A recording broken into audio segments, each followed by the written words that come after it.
And we'll just be running up on that discussion today. All right. So behavioral economics and studies in product management. All right. That's what we're looking at today.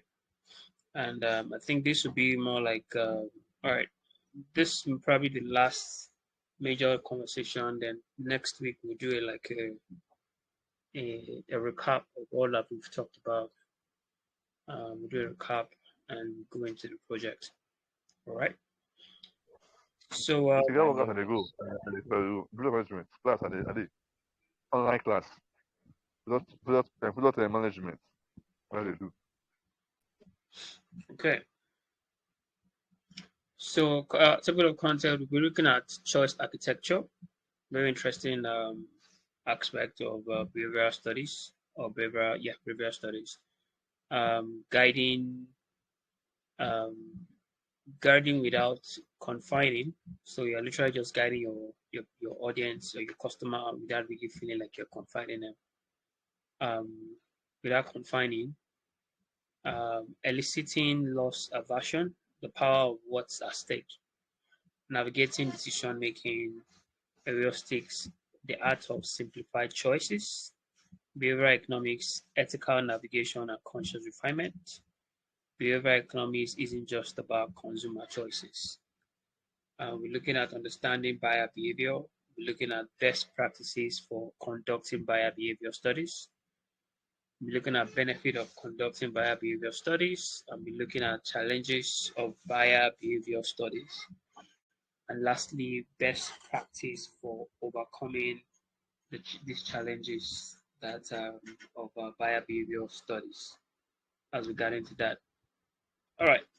So understanding behavioral economics. So, right, what is behavioral economics? All right. In the last time we talked about this, we talked about psychological effects. We talked about all of the aside psychological. We looked at other psychological aspects in terms of when we talked about you know 1 second.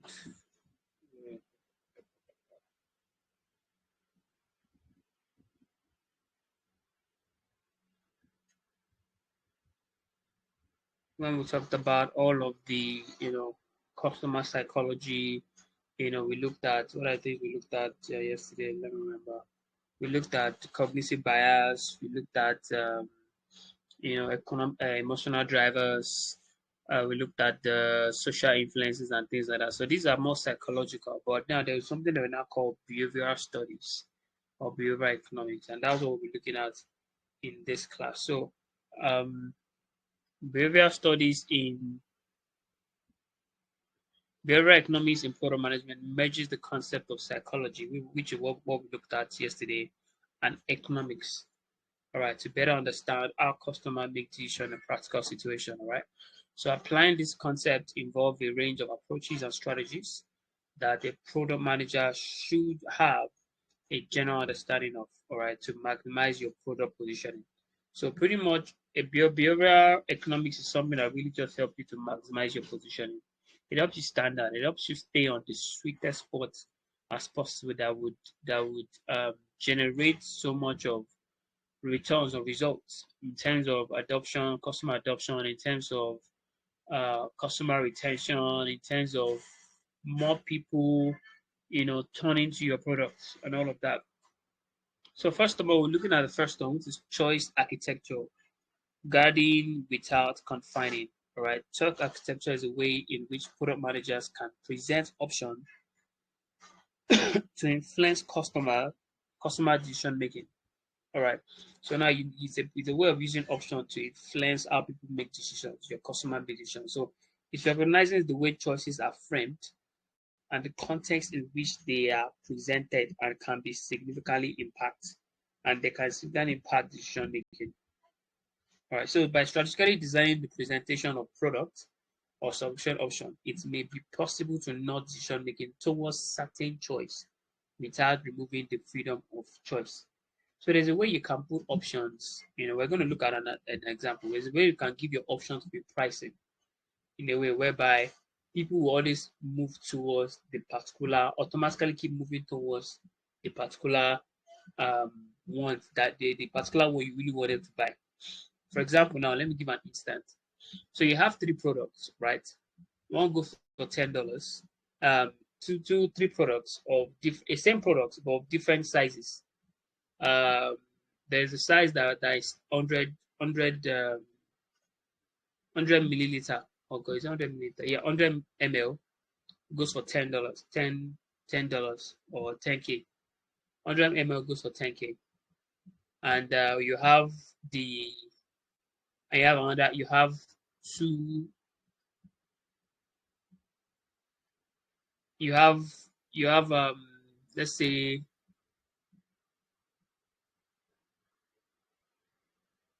you have 250 ml and you have 500 ml. So you have 100, 250, and 500 ml. That's the sizes of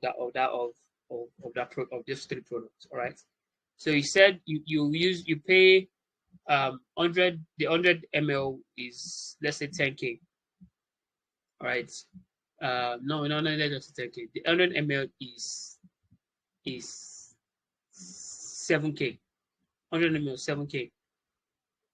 7 or 6. Let's say 6K. 100 ml is 6K. The 250 ml, all right, you put it for 9K. 250 ml, put it for 9K. Then you then put the 500 ml for 11K. So you know what 100 ml is, right? 100 ml, 6K, 250 ml, 9K, and you then have the 500 ml for 11K. Which one are you going to buy? So I'm going to say this is a question 21. If you really want to buy that product, which one will you think is the best option?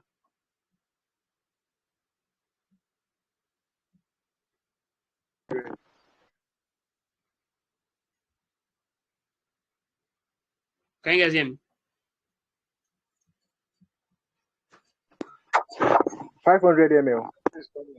500 ml, right? Why? It's more like value for your money. It feels like there's value for your money, right? All right. And the reason why you feel that there was value for money, because you looked at it in comparison to the first 2 lesser products.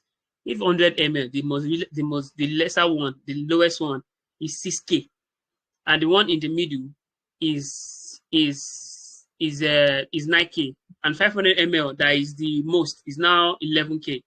Most like you be like, there's more value now. Why can't I just take the highest one? And this is strategies that product people do, so that you make people buy the more the one with more price. But initially, right, if your cost for your production might just have the production you might in your production you might have produced more 500. All right, because you really want people to buy, maybe especially if it's a product that has low perishable, that has low shelf life. Do you get, like, product that quickly expires? All right, so when you produce, you want to quickly have it sold out, and people will then, before sold out before your next production. All right, so in a way that moves people to buy more, to buy the most one, because of the way you put the pricing. So in a way, you're the one moving people to buy, moving more people more to buy the 500 one. But if you want people to buy the medium one more for some reason, then you want to look at your pricing. For example, now 100 ml, you say 100 ml is you say 100 ml is you say 100 ml is what's it called? 100 ml is, let's say 100 ml is 5K. All right, 250 ml is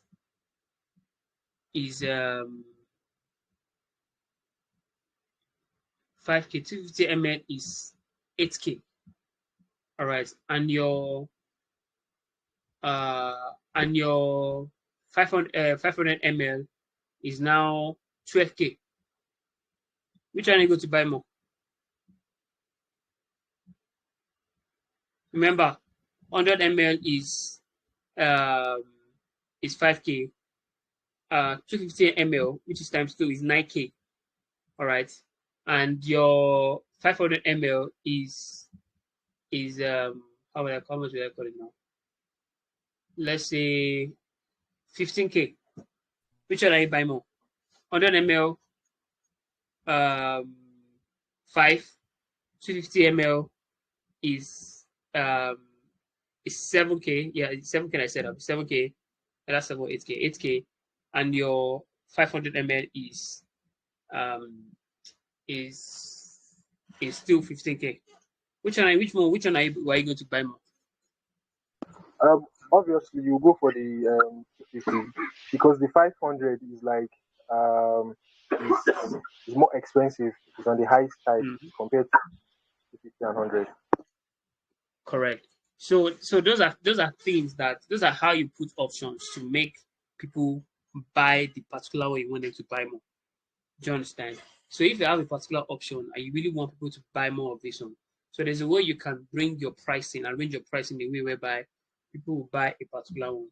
If you notice that MTN even does the same way, like if you want to buy your data, all right, when you look at the amount you buy for 500 naira, the amount you buy for 700 naira, the amount you buy for, sometimes you'll be looking like, I think it's far better to even buy one that is even more rather than buying less because by the time you look at when you calculate everything together, you realize that it still doesn't even meet buying more data and things like that. So these are strategies of choices that you put in your options for your pricing or your plans that help people to buy a particular bundle or a particular option that you actually want them to buy. Maybe because of for some reason that you feel like, okay, if they buy more of this one, maybe you already calculated your, last time when we talked about the customer lifetime value or and all of that, you already done your calculation. You know that if more customers are buying this particular plan, it will of if this part if we are bringing in this particular amount steady, we are going to be able to eat to we're going to be able to break even or really exceed our you're going to break even and make so much of profit. So those are things that you do and how you gauge your pricing to determine the right sweet spots and giving options for your buyers. So in a way, you're not forcing them to buy a particular one. Those options is what they will look at using their brain. They will not consider that, okay, I think it's best to buy this one. So you're not saying that buy this one, you have to buy this one. No, it's where you arrange that price. It will help them look at, okay, I think it's best reasonable that we buy this particular one. Because you know that if you are bringing that amount steady into the business, you are very liable to eat your revenue goal for that month. So that's something. So think about default options, the art of simplification, the power of visual cues and incentives. So the principle can guide decision in a way that aligns with your goals, whether it steers bias towards the optimal profitability or longer commitment times or maximum value extraction. So, and again, it might not necessarily be also price as well. It might also be in terms of value. So if you notice, for those of you that have subscribed to several apps, right, you see a particular plan. We have so many values, so many things, features. Another one will have starter pack might have something, this one will have more, another one will have more. So, but there will then be one that they will show you that they say that, okay, this one has this thing and is going for a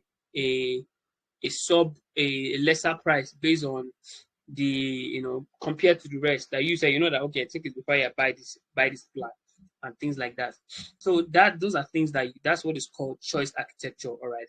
So for instance, now let's look at the instance architecture. So Adobe Acrobat subscription page. I'm going to show you the page.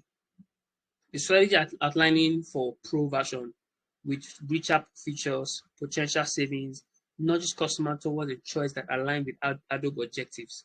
All right, so free trial options offer a gentle on-ramp into choosing Pro over the lower cost standard version.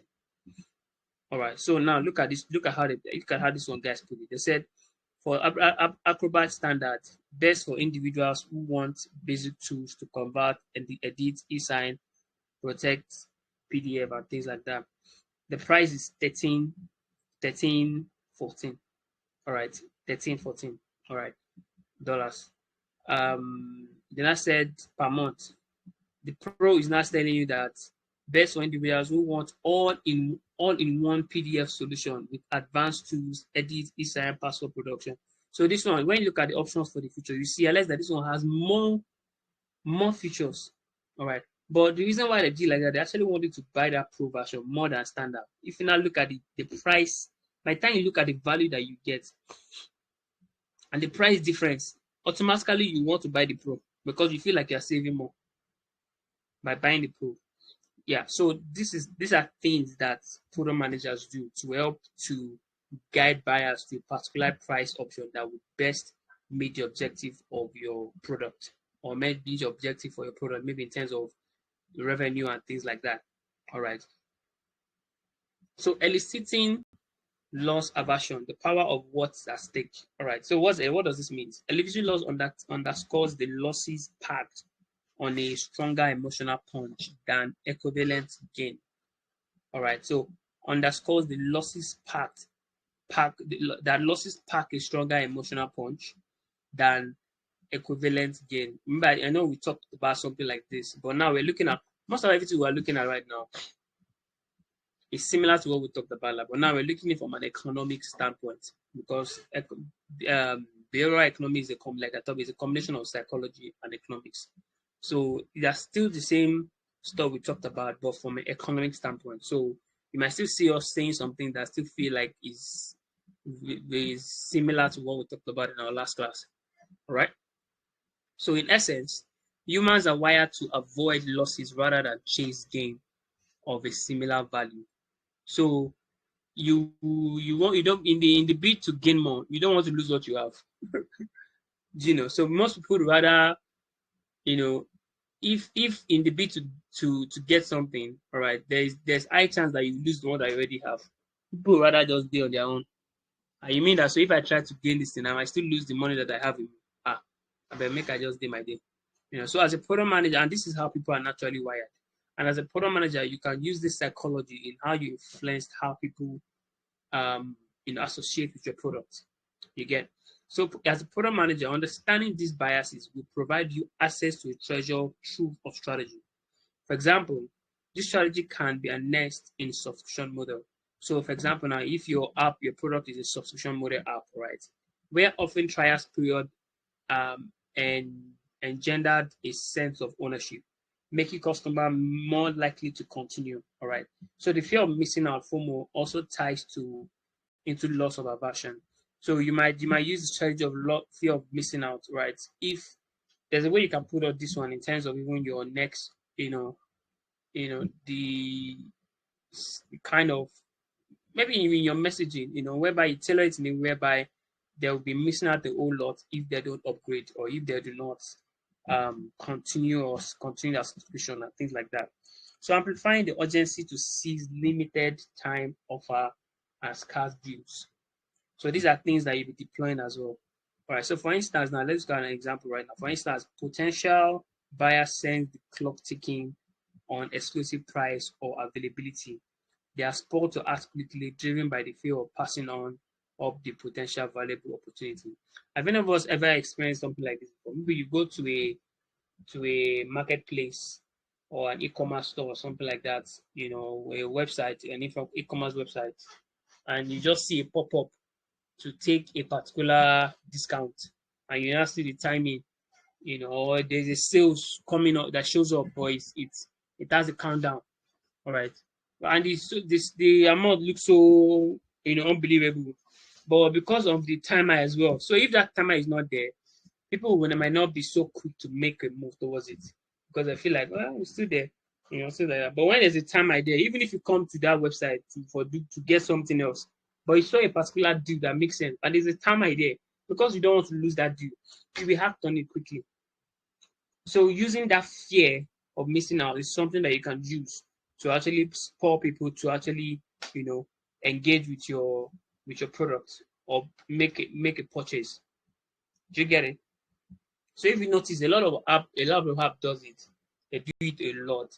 For maybe they already have like a discount, but once in a while they'll just drop one discount for you. At a very interesting price. You get. I'm like, if I don't buy, if I don't take this deal, I will miss out on a lot. and things like that. And they know that you are, and there's a way they even do the algorithm that is usually for people that, that commit to the product a lot, but for some reason they are not upgrading. So it means that they're actually seeing value in that product, but for some reason they are not really ready to start paying for the app. So so the algorithm will then go to those kind of people because they always come to the app. So but it's because then they know that they've been coming, they've not been seeing this deal. So they're very sure that if this deal show up, it might not show up again. So they are very prompted to act on it. All right. So that's something. So we're looking at next is navigating decision making heuristics. All right, the act of simplified choice. All right, so as much as options, giving options is also a strategy. If even simplifying too is also another strategy. All right. So decision making heuristic are cognitive shortcuts and mental rule of thumb that we all employ to simplify complex decision making process. All right. So what does this mean? So these heuristics serve as a mental framework that helps us to make judgments and choices more efficiently. However, they can also lead to bias and error. All right. So that is at the disadvantage of this particular strategy. All right. So common decision making heuristics include the availability heuristic. I'm not sure if I'm pronouncing that right too. Heuristics. All right, so where we tend to rely on readily available information. For example, you might be more inclined to choose a product or services that you've recently seen or heard about simply because it is top of your mind. All right, so because of this bias, this mental bias that is common with men, that you see them make a choice based on because of them be seeing it. They've seen it recently or they've come across it multiple times. So which is why you see that Coca-Cola, all these big brands, they spend so much on advertising that everywhere you are seeing that brand, you are seeing them on TV, you are seeing them on radio, you are seeing them on billboard, you are seeing them on almost social media, you see them on over every channel. Why? Because they want to be top of your mind. Because when they are top of your mind, when you are craving or when you go to the store, in fact, even when in the store too, they will have ads. They will have ads inside that store. As you're entering the store, some of them don't even mind. If you notice, some of them, if you are a business person and you own a store, you can go and meet a Coca-Cola or something like that, especially this beverage you sell. They will come and set up the store for you, but only in the fact that all the things will be labeled in their name. And they don't mind because it's a form of advertising. So you come to a store, I don't know most of you that are in Lagos, if you have gone to places like Mushin, all these big market, Balogun, all these markets that people get to buy beverages from aside other things. You notice that some of them, even the shop is just you think it's only Coca-Cola they sell there, but they do sell other things, but they've labeled everything. So automatically you are coming to a place and you already seen a particular ads constantly everywhere. When you want to really need a particular thing, now you're feeling like you need a refreshing drink. All right, the first thing that first comes to your mind is Coke or that particular product. All right, you get. So it's also a very bold, a very strategic statement that your product becomes a household product. Because when you talk about detergent, Omo area, those two are becoming household distance. There are some people that when they want to go and buy detergent, some of them don't even call it detergent. They say they want to go and buy area, go and buy Omo, go and buy area, go and buy Omo. So if you almost sorry, I'm speaking about so they don't understand about. Have you put Omo inside that clothes to soak it, blah blah blah blah blah. Do you get? And that's how you, as a product manager, you can use this psychology to ensure that you are putting your marketing your products pretty much everywhere, and you're saturating the market with it, that it becomes easy for your audience to choose your product above any other product. All right. So the representative heuristic. So there's what we call representativeness heuristics might lead you to judge a product quality based on its appearance or how closely it resembles a well-known brand or a prototype. So this is other interesting too, right? So you notice that a lot of people said they are not starting to let's look at it for me on the phone from the phone standpoint, all right, smartphone. Notice that a lot of people are not even designing a lot of phone design are now designing their this thing to resemble iPhone now. All right, a lot of them, even Samsung right now, aside even their latest SCS this thing is having the shape almost the same shape of iPhone. You know, these guys are doing the same. Google is doing the same too with their Pixel. A lot of them. Why? Because they are trying to tap into this psychological bias. You get, because there's some people that really do not really like iOS OS, all right, but they like the feed, they like the shape of iOS. Maybe that's the only bias that they have. And so, but so now they really just want another app. But now they now see a phone and what's it called now? A different an Android device that has that same feel, has the same feel of iPhone, and does even way better or something different that they would really want that iPhone wasn't really giving them, or Apple wasn't really giving them. Do you get? So that's what we call the representative heuristics. All right, do you get? So lastly, we'll be looking at the anchoring and adjustment for this particular subject. It'll be like anchoring and the adjustment heuristic sees us as relying heavily on an initial piece of information which we may unintentionally use as a reference point for decision making, even if it's not even if it's not the most relevant. For instance, let's look at an instance. A customer is looking for different laptops. They see one with higher price tag due to its premium specification. Even though other laptops might offer similar features at lower cost, they find themselves considering the more expensive option as the benchmark.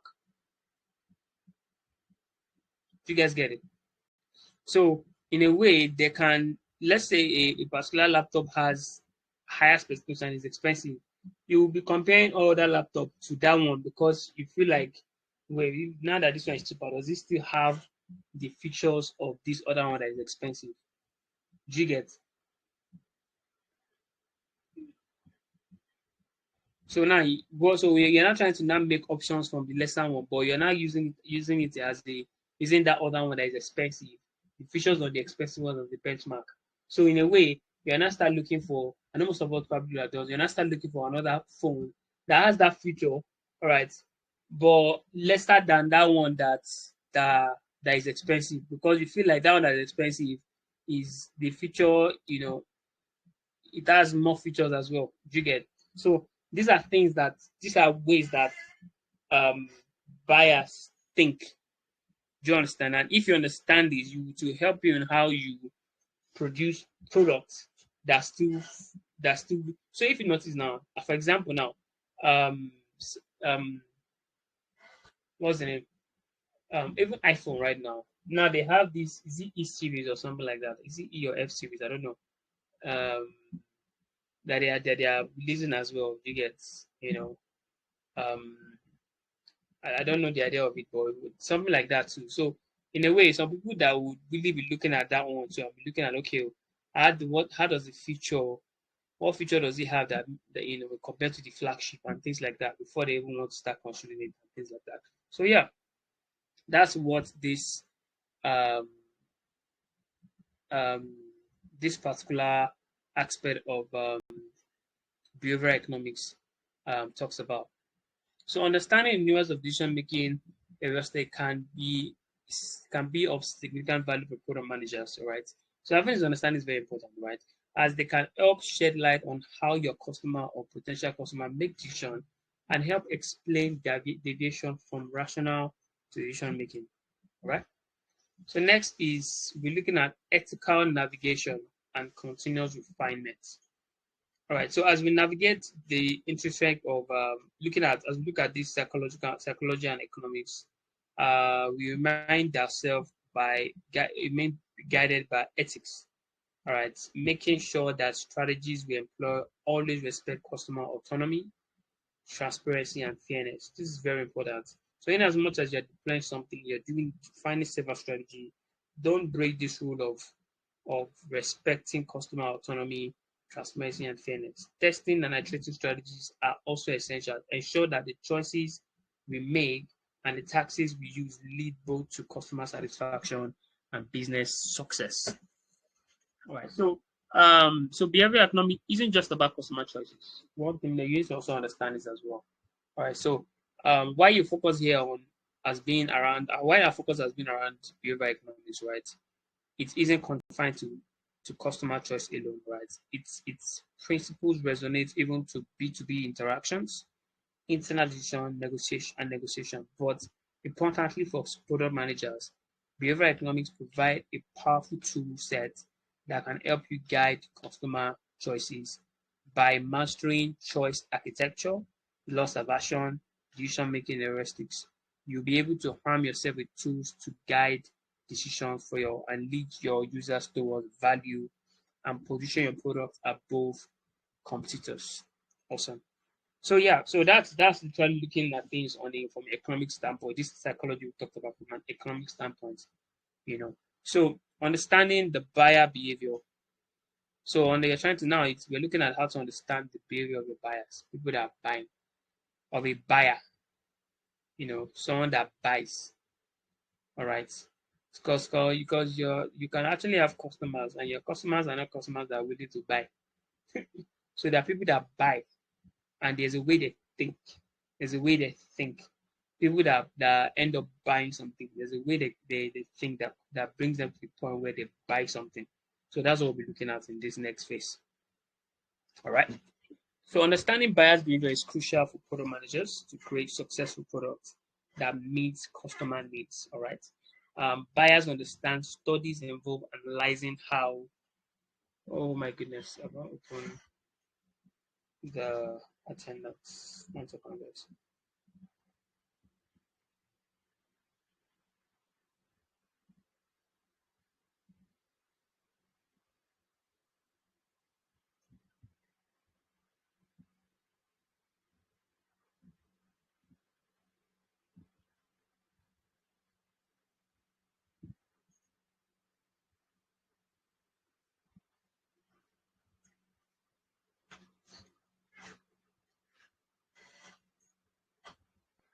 All right. So attendance is open, guys. You can start marking your attendance. Sorry about that.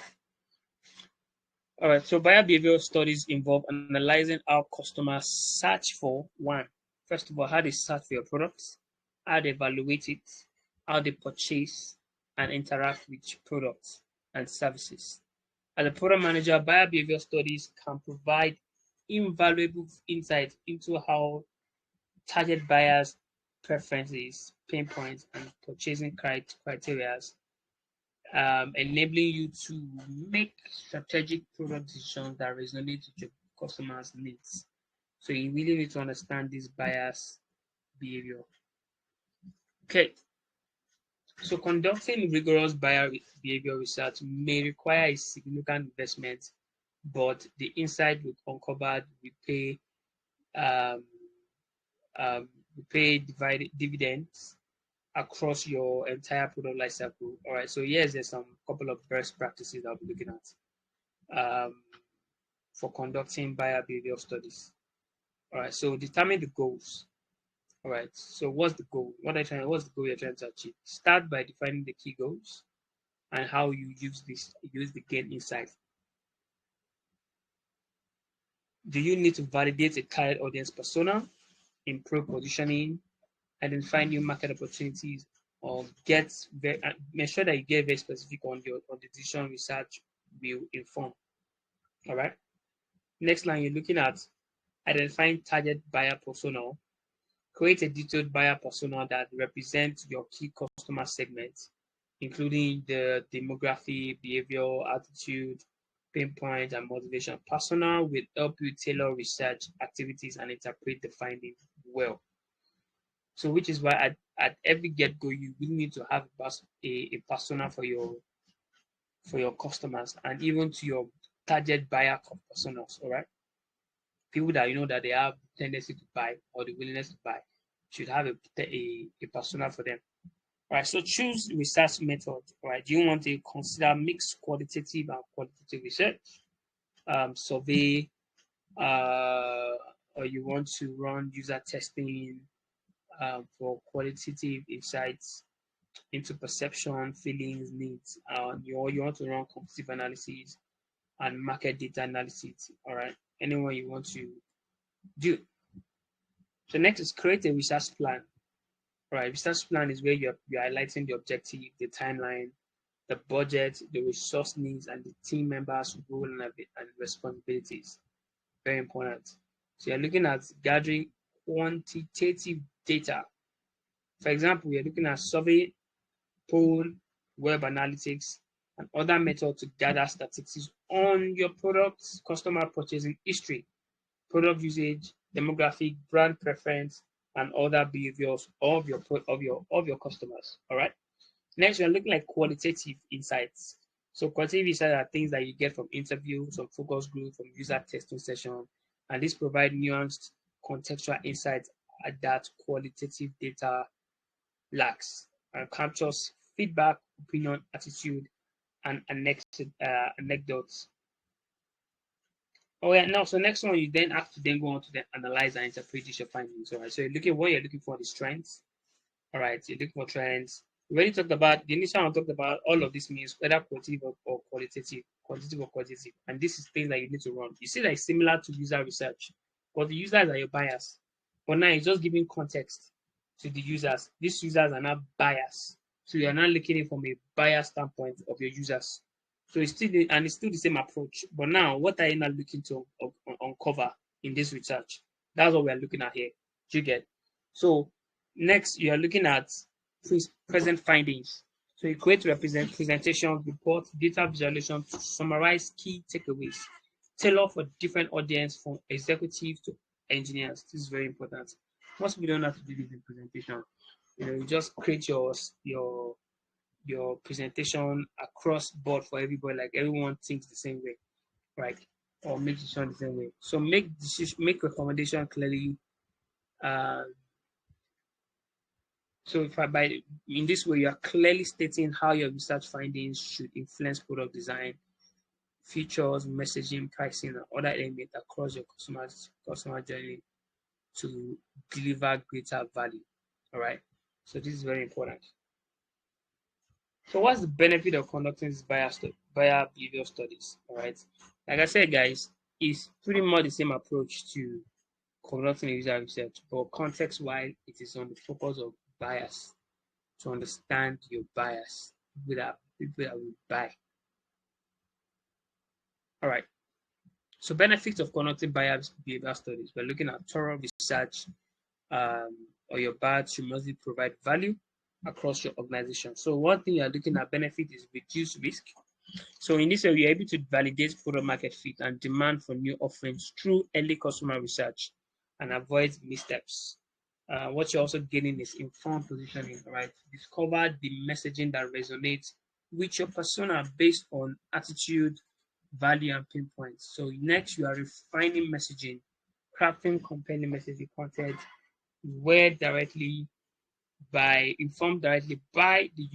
the words customers use, right? So you are refining your messaging so it helps you find your messaging pretty much, right? When you've studied how your buyers think and what makes them buy products, so you know how to put your message out in a way that will influence that. All right.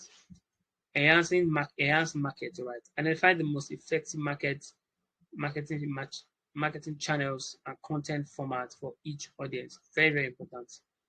There's just some people that will relate to a particular format than another format, even if it's the same message.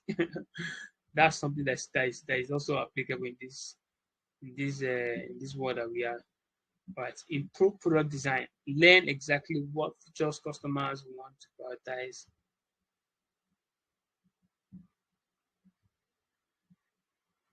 In development, okay? So improve product design. So you learn exactly which feature your customer want to prioritize in development. So when you run these buyer behavioral studies, you get to learn that. You also learn to validate pricing, You use willingness to pay studies to optimize your price point. So you see how that aligns with all of those things we talked about in terms of pricing.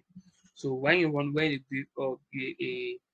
a buyer's behavior, studies, you can tell if why most people will go for a particular price than the other, and what are the things that motivate them to even think it is there. What are the biases that these people have? All right. So deeply understand deep needs, frustrations, and desire through direct customer conversation. All right. So benefits is also in terms of uncover growth opportunities. All right. So you can identify additional target markets, use cases, and adjacent products to pursue.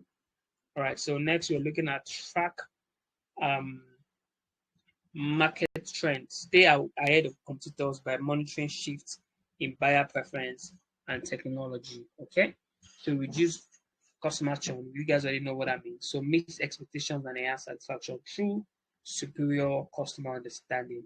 All right. So continuous buyer studies helps you to deliver substantial value at every stage, right? While avoiding missteps that erode resources. All right. So what are the challenges now? Let's look at some challenges that of buyer behavioral studies. Let's have some challenges. 1 second.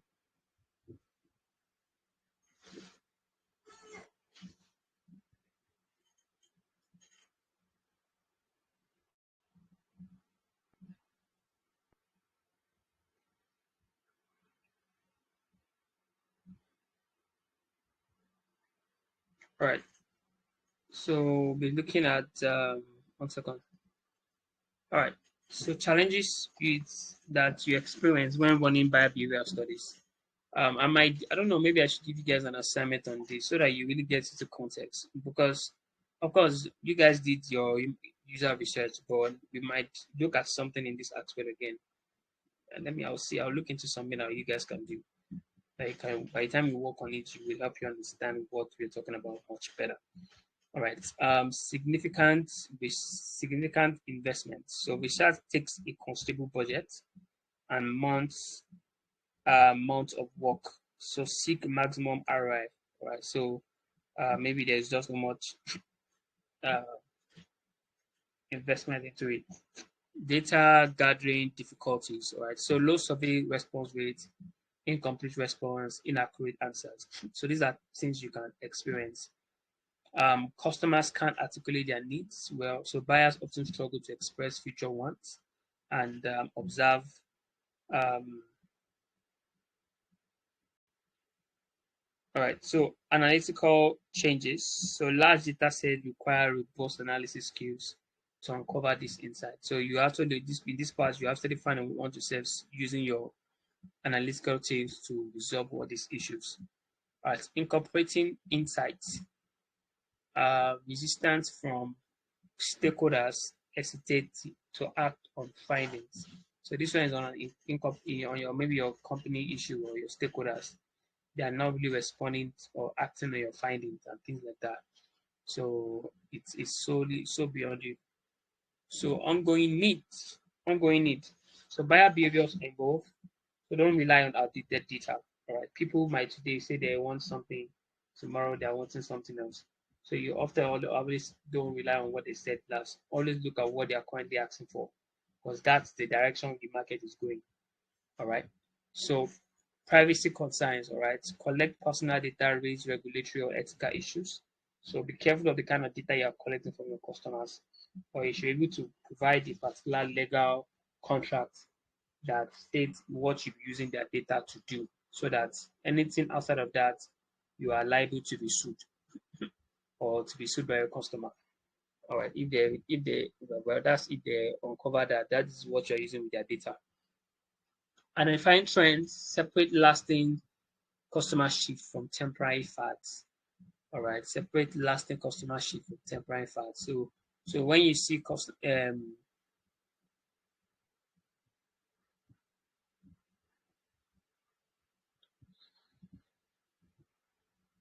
okay, all right.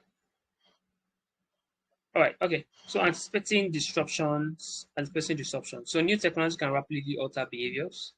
continually scan the horizon. So, for example, now, well, I think we already talked about it in terms of whereby you have to be very innovative. Look at the things that are currently that new technology that are coming into your industry. See how you can leverage them to solve your customer problems. AI is there. How can you use AI to solve your customer needs? Automation is there, and things like that. So all of these things are things that you have to start. And how does that affect how your buyers make choices? How they affect how your customer buy your product. So these are things that you need to understand, especially if you're in an environment where when you are selling to people that are very tech savvy, or they are very you know tech enthusiasts. All right. So tech usually are people that are always drawn by shiny objects. All right. What is new? What is new? What is new? So they always want to know or use something that that is that has something from what is that from something from what everyone is talking about, or that is trending, or things like that. So you might want to ride on that wave as well. All right. So implementation issues, difficulty turning insight into concrete product action. All right. So this can be another issue whereby you're getting some insight, but you don't know how to implement it into your products or your processes. All right. So best practice for overcoming these challenges, right? First one is start small. So you might want to run surveys, um, run start small, run simple surveys or short interview. This can provide tremendous value without massive effort. So start small, something simple. You'll be shocked what kind of insights you can uncover with that. All right, offer incentives. So increase response rate and participation with reward.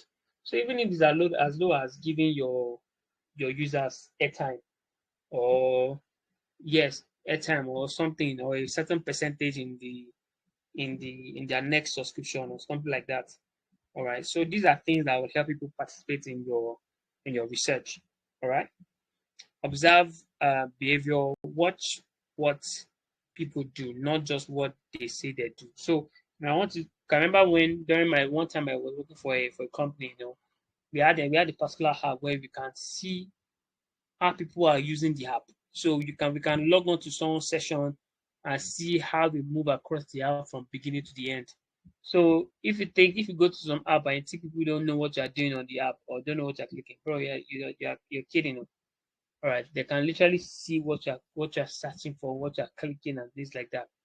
So yeah, so from there you can understand why people are going to a particular feature more than the other, and things like that. Is there a particular um thing or stuff like that? So next one is focus on pain points, probe on sources of frustration or unmet needs during your interview. So there'll be a lot of probing in what people are frustrated about. So best practice still involve using quantitative and qualitative data. So you combine stats and stories to get full picture. You need that as well. In fact, you need a lot of stories of what people have experienced to even sell. A lot of people that sell their product more is that they're able to capture the stories of their audience, or the frustration of the audience, and add that to their messaging, and the things just go boom because other people can resonate with it. Do you understand? So analyze early and often. All right. So you review data in frequency instead of waiting till the end. All right. So that's very important. So create a cross-functional team. So get broad input from across department on interpreting your findings. So it doesn't everything your interpretation of your findings should not only rest on your product team or engineering team. Go to other departments, sales, marketing, get their feedback. What do you guys think about this? So this is what the customers are requesting, blah blah blah. So you know how best to resolve that or get that fixed. So develop activation plan. So determine specific actions and owners to implement research insight. This is very important. So we visit buyer needs. Repeat studies periodically to spot changes over time. All right. So looking at this behavior study thing, right? So gaining understanding of a detailed understanding of your customer through buyer behavior research invaluable benefit across your product lifecycle, right? Very important. Even if you guys get into all of this information, you see that it's even way beyond what I even explained here. Right. So from information positioning to enhancing satisfaction or continuous research helps create products that people want to buy. All right. So however, product studies require significant investment and must overcome inherent challenges like low response rates, rapidly evolving new behaviors, and things like that. So by following best practice around careful planning, leveraging multiple method, analyzing early, and getting broad input, and product team can mitigate these difficulties. All right. So yeah, I said ongoing research is indispensable to validate validate assumption, identify new opportunities, and build empathy and expertise around your customer needs. So you see yourself building empathy, building expertise around your customer needs. All right. However, insight must be thoughtfully applied to product decision and strategy to maximize ROI of research efforts. All right. All right. So ultimately, companies will continuously gain and leverage insights above their customer needs, about their customer needs. Sorry about that, and preferences and values through buyer studies. We make better strategic decisions, accelerate growth, um, and deliver greater value to their buyers. All right. I think that's just pretty much all that it is in this section. All right, but I think it's still also applicable when you read that book that I recommended yesterday, guys. All of these things that we talk about are something that we really highlighted in that book as well. If you check it, I think so. But there's one other book again. Is it Hooked? As I Hooked, I think it's Inspire or something. I'll look for that one as well. There's Hook, there's Inspire. Um,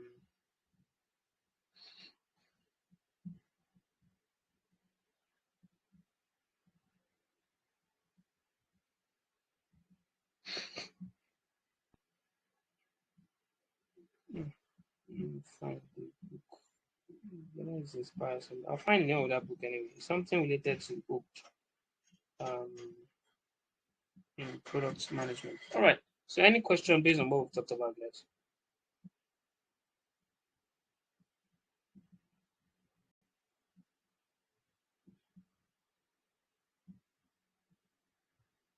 Can you guys hear me? This time you will hear me. Yes, I can hear you. Yes, sir. Okay. All right. No questions. Any question? Yes, sir. We can hear you. All right. All right. Okay. So no question from you guys, right?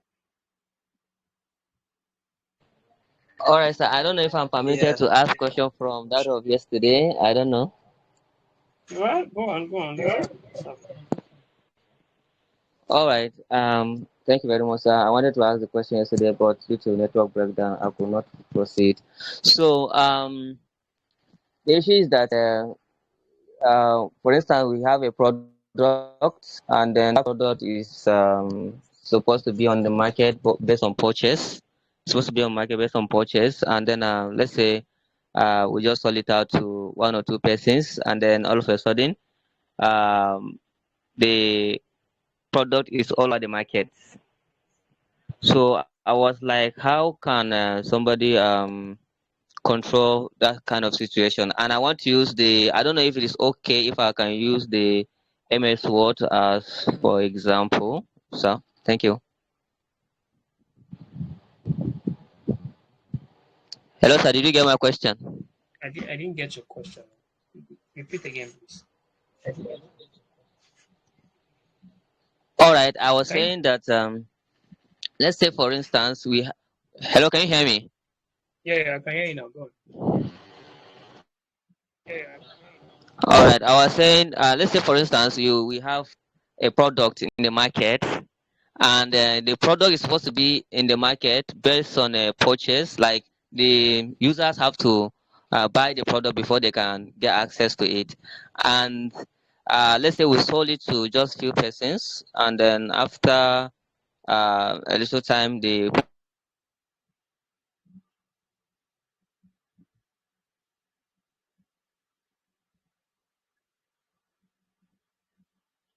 I can't hear you again. Can anybody else hear him? No, I'm not hearing you.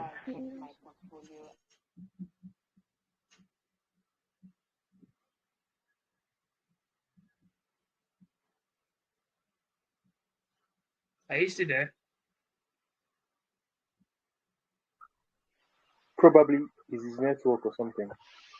All right. Okay, just drop it on the chat, right? Drop it on the chat. I'll try my best to answer it assign it to the chat, right? If you can't no longer speak. All right. Yeah, and I hope you guys remember what I talked about in terms of what we'll be doing next week. Next week will be me asking a lot of questions. Maybe Saturday we'll do a run through of all that we talked about. We just look at product management, the 7 P's or the 5 P's of product management that cut across all areas. All right, people, products, price, all of that like that, and it really just follows all that we talked about, and that we'll look at on next week. And on Sunday we'll just go about asking questions, and I'll be giving scores on the call right there. All right. So I hope everyone attends that class because that's where that will be your score for your next assignment will be coming from before we then proceed to the project. All right. Thank you so much, guys. Enjoy your week. All right. Bye, everyone. Thank you, sir. Bye.